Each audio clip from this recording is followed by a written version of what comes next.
Okay, welcome back to another episode of Third and 23. I'm your host, Alex, here to give you another off-season video.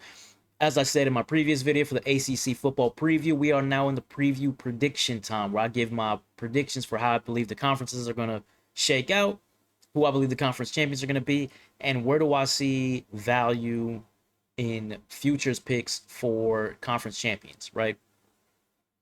So sometimes there's some value in a team that, while I'm not predicting them to win the Big 12 title, I do see some value in they have an opportunity, and I see a path forward for them to win that championship. So anyways, we're going to get into the Big 12 in this video, so let's go ahead and get right into it. And as you can see on your screen, we're starting off with, I believe, Baylor, and this is the Big 12 standings, and in the middle there I have what their current odds are to win the conference title. So I believe Baylor will finish the regular season first, Kansas State second, Iowa State third, Texas Tech fourth, Arizona State fifth. Arizona State, if you don't know, are the defending champions of the Big 12. Now, when you're thinking about betting on the Big 12, understand that this conference is wide open, similar to how it was last season. Last year, Arizona State won the conference, but they were picked to take 13th, to give you an idea of the parity that you see in this conference. All right, so now in my Big 12 championship pick, I believe that Kansas State will meet Baylor. I believe they'll play twice this season, and I think Kansas State will upset Baylor and win the conference title this year. So why do I think Kansas State is going to win the conference championship? It all starts with and ends with quarterback Avery Johnson. I believe he's the best quarterback in the Big 12. I believe he's the best overall player in the Big 12. He's might be the best dual threat quarterback in the country.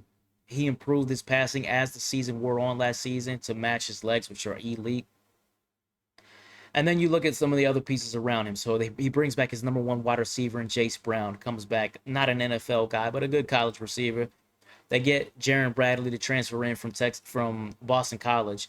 6'5" wideout who didn't do anything at BC last year. So if you look at the numbers, you say, man, he didn't do anything. A couple of years ago, though, he was at Texas Tech, and he was one of their primary go-to guys. So I think that's a great addition to pair him with Chase Brown. Then in the running game, I know they lose DJ Giddens, but you know what? They bring back Dylan Edwards. Great all-purpose back. One of the more explosive running backs out of the backfield in the conference. And then also defensively, I think is one of the biggest drivers of why I believe Kansas State can win the Big 12, other than Avery Johnson, of course. I think their defensive line is going to be the best D-line in the conference. Obiizor at edge, Stuffle being on the edge, and they got a host of other players on the defensive line that are going to, I think, bring a lot of pressure and improve their run defense this season in comparison to last year. And then a guy a lot of people like to talk about in their front seven is Austin Romaine. He's getting a lot of Buckus Award preseason hype as the top linebacker in the conference and one of the tops in the country. So I think Kansas State has a lot of great pieces, both offensively and defensively this season. And at their odds at plus 550, which I believe are the best odds, tied with Arizona State to win the conference. I think they're a really good bet to bet on to win the conference championship this year. Again, with the Big 12, because of all the parity, I would do small bets only when it comes to futures for the Big 12. This isn't the same as the Clemson as in the ACC video when I had Clemson strolling through the conference. But here are some other picks that I think are all right. So Baylor, they're coming in at plus 700. I believe they're going to finish first in the regular season standings. I think they have playmakers everywhere. Sawyer Robertson, one of the top quarterbacks in the conference, one of the top quarterbacks in the country. Absolutely nobody knows his name. At running back, they had a two-headed monster at running back with Bryson Washington and Dawson Pendergrass. Now, it should be noted Dawson Pendergrass is now going to miss the season, but I think Washington is good enough to carry that load by himself. At wide receiver, they have Josh Cameron. You watch this kid play, he's going to remind you of Des Bryant, I promise you. And I know that's high praise, but watch him play. I don't think there's a guy in the conference that can cover him. So they got that quarterback, running back, wide receiver, legitimate QB1, RB1, WR1 that you want to see in a team. Defensively, they bring back a lot of players. Now they were not a very good defense last season, but they do bring back a lot of experience, and I think that's going to help them. But one of the biggest things for them is their favorable schedule. As I talk about a lot, it's about road conference schedule, right? Here's what they play on the road this season. At Oklahoma State, trash. At Arizona, terrible. At Cincinnati, horrible. At TCU, Avery Johnson comes back at quarterback, but they got a lot of turnover on that roster at just about every other position. So Baylor, to me, I mean, that's a very favorable road schedule. They do got to host Kansas State this year, and I believe they host Texas Tech as well. So there's going to be two big games they're going to have to play. But other than that, or Texas Tech or Arizona State. But other than that, I mean, this is a team at the end of the season. I mean, they could be 10-2, 11-1. So I think they're going to finish atop the standings because of their schedule is one of the big reasons why. And I think they're going to be in the Big 12 title game at plus 700. I don't think that's a bad bet. Iowa State, I have them taking third. They're plus 1100. I respect their head coach, Matt Campbell. Quarterback Rocco Becht is starting for the third year in a row. They have a great duo running back in Carson Hansen and Abu Sama. The only reason I don't have them in the Big 12 title game, the only reason I don't think they're worth putting a future down is because I don't believe they're going to win the opener against Kansas State. And I think that game is going to cost them an opportunity to get back to the Big 12 title game when everything shakes out at the end of the season. Texas Tech coming in at plus 600. I got them fourth. Another team that I would say this is a good bet to put a future on. They bring back? They bring back Baron Morton at quarterback. So they have an experienced QB back, fifth-year senior. They bring back Caleb Douglas. They have a legitimate wide receiver one at the outside with him. At running back, they lose Taj Brooks, who was a monster running back. He's going to be tough to replace. But they go into the portal, and they get Quentin Joyner from USC to transfer in. That's a good addition to bring into their lineup. Then defensively, here's where all the transfer come from or come into play. People talked about Texas Tech and the NIL and all the money they must have spent.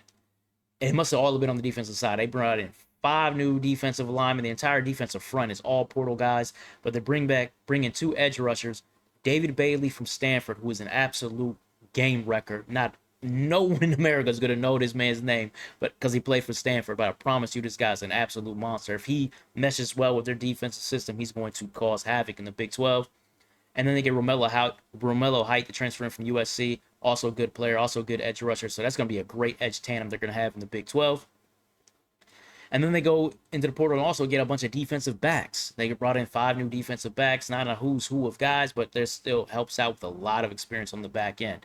And at linebacker, Ben Roberts and Jacob Rodriguez are probably going to be the best linebacker tandem in the Big 12. So Texas Tech's got a lot of guys. They got a lot of transfers to come in who can make an impact. They got a lot of experience returning who are going to make an impact. That's why you see the plus 600. That's probably why you've heard a lot of hype and buzz around Texas Tech in this offseason. And I think their schedule is pretty favorable. They do have 2 tough road games at Kansas State and at Arizona State. So it's 2 big ones there, but the rest of the schedule is very manageable. So I think Texas Tech is another team. You could see them, and they don't play anybody non-conference. You could see them 10-2 this season. Outside of K-State and Arizona State, they're probably going to be favored in every game. So again, I would say that would be a good bet at the plus 600. And then finally, Arizona State, I have them taking 5th. Plus 550 is a little too high for me. You lose a running back like Cam Scatterbull, who's the heart and soul of your team. Everything ran through him. You're going to fade. You don't lose players like that from your program. Like, I'm talking about program changers. And then, you're still the status quo. That doesn't happen. So now, they return their quarterback. They return Jordan Tyson at wide receiver, who's getting like a lot of top 3 receiver in the country type hype. Absolutely not. I disagree with that wholeheartedly. Arizona State still got some good players with the quarterback and the receiver, and they got some good players on the defense side of the ball. But this team is going to fade. They should have a good enough passing game with that quarterback wideout combination. But losing a player like Scatterbull with everything that went through him, you have to assume there's going to be a regression back to the mean with Arizona State. So I wouldn't place a bet on them, and at plus 550, I think that's way too high.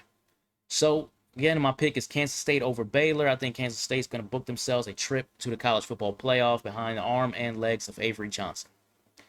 So that wraps this up. The next video is going to be on the Big Ten, in my Big Ten football preview, and the futures that I have that I recommend taking there. If you like the content, please like, comment, subscribe, all of that. As you're going to see, or as you will be able to see more off-season videos before we get to the weekly betting in the regular season.